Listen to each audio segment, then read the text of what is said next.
Hello, everyone. So good to be with you tonight. I have been looking forward to this for a while.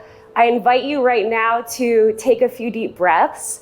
Feel your feet on the ground beneath you. Maybe you are feeling that connection to your lower abdomen, drawing the breath in through your nose all the way down. And this is a grounding invitation. Tonight, I'm going to be talking to you about the business of acceptance and choice, as you can see, but I'd like to first start by qualifying myself, if you will, okay? I spent 7 years at Morgan Stanley, simultaneously going on a really interesting path. I was doing my yoga teacher training. I went to culinary school for a year. I was working remote during that time, went down meditation, some different healing modalities, coaching, and then I left. And I left to go into a full-time coaching career that I thought I was getting hired to, and I didn't get hired. And so I started my business, and that was 3 years ago this week. So it's a celebration week. And so tonight we're gonna talk about money, and we're gonna talk about it in whichever way serves you most. And so one could be with your business, if you're an entrepreneur, a business owner. The other could be your personal finances.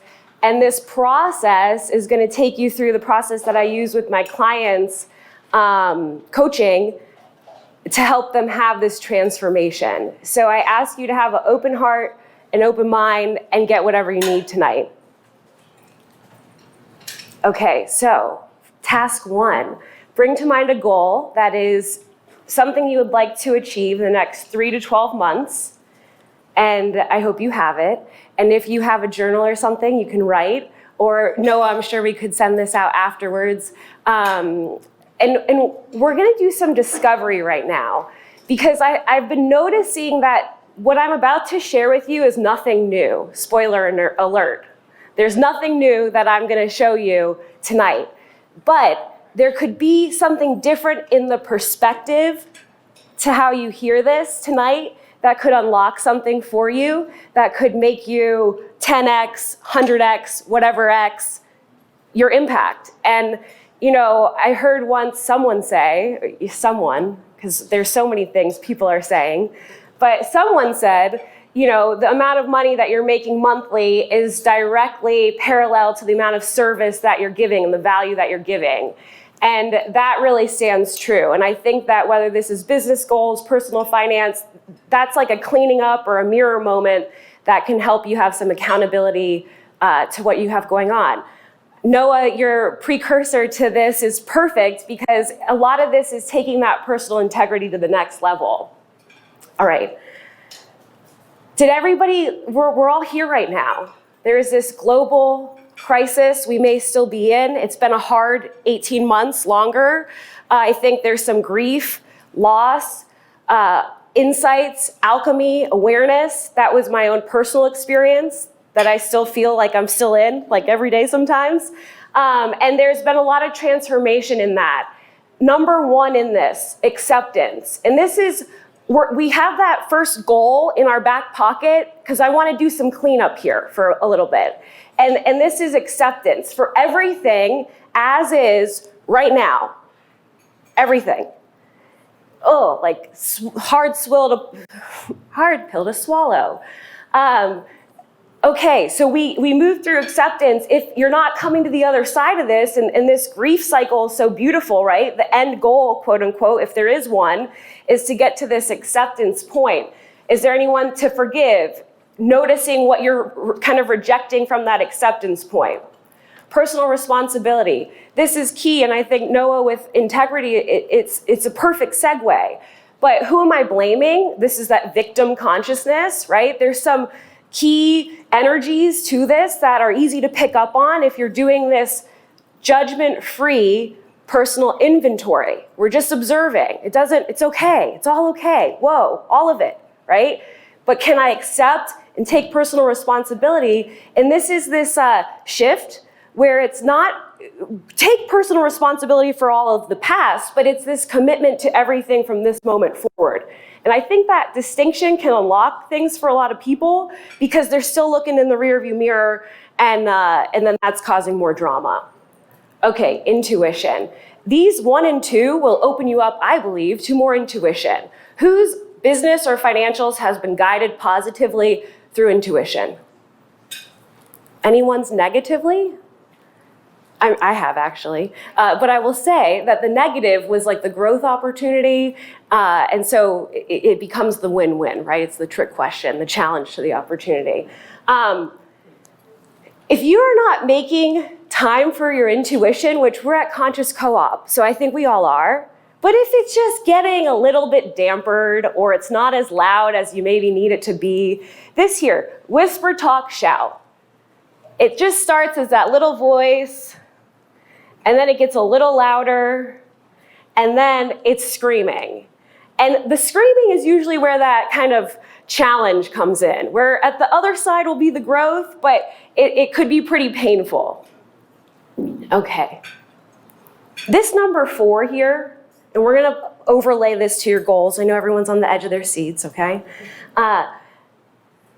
The 3 favorite coaching questions, and Noah touched on these. What's working, what is not, now what? Take a moment and ask yourself, am I giving myself the gift of the feedback loop? Because I think what happens, in my observation, from the work that I do, is that there can be so much resistance that the challenge that turns to the opportunity is being cut off at the legs because the feedback loop is not being assimilated and then lived. And so, a lesson over lesson over lesson over lesson. We can all stop this right now if we start listening to this feedback loop. So intuition is amazing, and this feedback loop is like real time, pivot, shift, what you need to do. Choice. The mantra in my household, I'm a newlywed-ish, almost 2 years in February, but I still feel like I am, make a new choice. And I started posting this in the house because it's like these projections that can feel annoying because I'm a new person every second, right? And so make a new choice. This is always an invitation to decide, right? To cut off all the other possibilities, to commit to this one, and then the recommitment because, that goal that y'all picked a couple minutes ago, right? What happens? Old habits, patterns, beliefs, thoughts, etc. So this active recommitment has to be happening to that choice. I don't know what the last thing says. What was or possibility? Where's my focus? On what was or what's possible. One of the most transformational little sentences I've heard in the past year, is when my vision is so compelling to what's possible, the problems solve themselves. And when I take a look at what's going on, I think, man, we certainly are not focused on the possibilities. We are on a replay loop of what was, right? And you may personally be able to look at yourself and say, specific to the goal that we said a little bit ago, where's my focus? And your goal is representative of what's possible. And so I think the standard deviations to you meeting or not meeting the goal is very replicate to, am I focused on what was or the possibility? I took statistics and I think I got a C or a D. So I don't know why I like to say standard deviation so much now, but I do.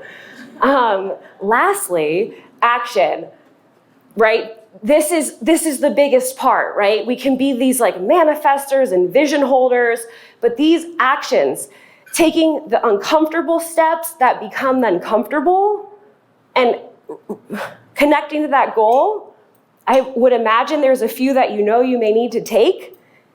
This could be a sign, a divine sign, take them. But continuing to take that action. This is a framework. I hope you like it. Okay, so why does this go wrong? Because where do I get stuck? What? Habits, patterns, beliefs, traumas. And I said the T word. Because I think this is so important as it relates specifically to money and business, is to be willing to do the inner work to see the outer work shift and change. And I did a couple bits of crying specifically over the past 8 months, moving through some major trauma. And I can see this next level and next level and next level and next level with clarity I didn't even know I was missing. And so just to spend an extra moment on the trauma work, we're in a room full of healers. You know, whether you're doing the coaching work, I think body work is a really nice pair with this. It's what works for you. I can't do you, you can do you. Do I continue to let my past define my present and future? That's a good question to ask yourself every day. And I think every second maybe, right? 86,400 seconds. That's amazing. I had some near-death experiences in my lifetime, and I get jazzed on this. This is life right now. And so as it relates to business, impact, money, family, household, whatever, right? This is extensions of you. Habits, patterns, beliefs, trauma. One of the number one things I see as it relates to business or money is avoidance tendencies. Does anybody have any? Yeah, and it's okay, right? We start with acceptance. And we just add grace and Leela. And so grace, I did a painting years ago that said grace, and I was like, this is weird. I don't really paint much, and I just sort of weird that was my painting. And it's just come to haunt me in an angelic way. And Leela is the name of my company, but this means divine play in Sanskrit. And the message for me coming through big time this week has been, have more fun. And it's like, hey, silly, you named your company. It relates directly to this. It's like getting so serious. Add more grace and Leela. So be gentle with yourself as you're moving through this, that willingness to see things as they are and approach life from that way, there can be a lot of freedom. How is or are my shadow, resistance, secrets, shame, guilt, comparison, triggers, jealousy, preventing me from feeling worthy, whole, deserving, in embodiment, abundance, and flow, and not reaching my desired outcome? So how are these preventing you from feeling that and keeping you from meeting your desired outcomes? So as we relate back to our goal, can you take a moment and look at that feedback loop, and can it be crystal clear? Is there some heavy lifting that you need to do, or there's some mirror moments with yourself that you need to have that can allow you to step into this next part of yourself? These are some of my favorite words. I practice with these words a lot. They've been unlocking lots of things in me. I love words. So take some of these words if you need to and do whatever you need to do with them. But they have a lot in them, okay? And this all starts with noticing. So my hope is that over the time we've just had together, that you are having little things go off. Maybe it's intuition. And you're like, oh man, I'm feeling so pumped. I'm gonna work on whatever. But noticing. When I make decisions out of fear, lack, or love and possibility. Okay, yeah, you've never heard this before, right? Fear versus love, lack, possibility, abundance. But can you let this sink in a deeper way than maybe the last time you've heard it? And can that start to go deeper and deeper and deeper as you're connecting with your goals and feeling committed to, if you remember the last thing on those 6 steps was your action, your actions. Okay, this is a little tip if you don't have one already. You can have many. Subconscious inspiration. We have habits and patterns locked in from the ages of 0 to 8 to 15, however old, maybe your 20s. And there's all these reasons why you can't do things. Right now, I'm about to start a fundraise for some technology I'm working on, and there's a lot of tape playing about I'm a woman, venture capital, etc. And so I've had to find subconscious inspiration that's showing me this is normal. There's lots of people that do this. Women get funded all the time, right? And so finding maybe from the things that you aren't achieving, who can be some of your subconscious inspiration, showing your mind like, hey, they did it, so can you. And this helps me a lot. I want to just land with love, okay? I think it will, but not to be offensive.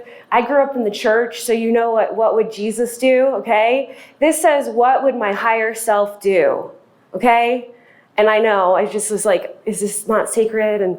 But stay with me, I'm tapping into Christ consciousness here. But what would my higher self do? Use the language that works for you. The goal that you just put down, or is in your mind, is connected to a version of you that may not be in full expression right now. Just think about that for a moment. Whoever that is, like you don't maybe know them yet. They do things a little differently. Like, I don't know, world, like venture capital Linda might, I don't know, do stuff differently that I don't know yet.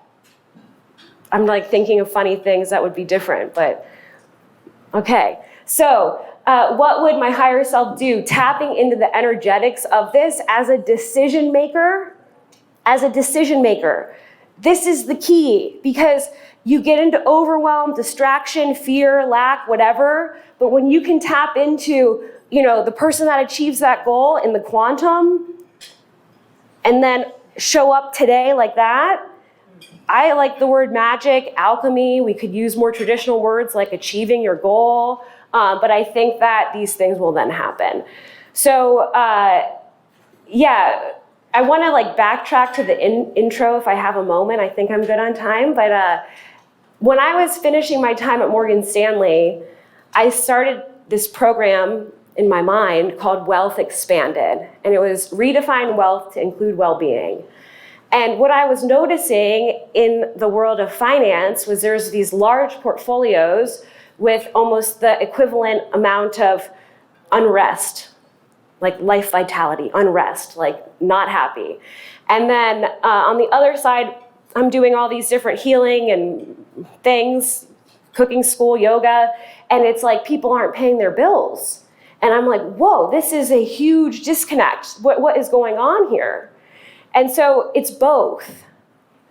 It's both.